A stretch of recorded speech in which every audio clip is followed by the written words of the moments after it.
protiv svih nas na sve načine je ovo. To je Lekarska komora, to je država Srbija, to je predsjednik, to je vlada, to su svi. Mi smo okupirani od strane stranih službi, čiji agenti sede svuda pa i ovde. Svuda pa i ovde. A ovo je narod koji brani svoja prava. Ne mene lično, nego svoja prava, jer ste nas napravili u koncentracioni logor. Neće moći, gospodo. Neće moći. Lončar ubica! Ubica, nego šta je?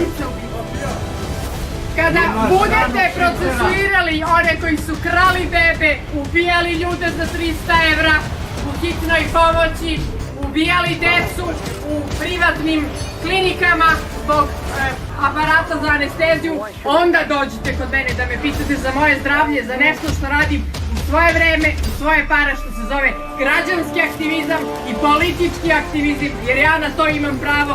Nećete mi ga oduzeti, možete da dubite na trepavicama. I vi, i vaši blicevi, i vaše lekarske komore, i vaši lončari, i vaši Vučići!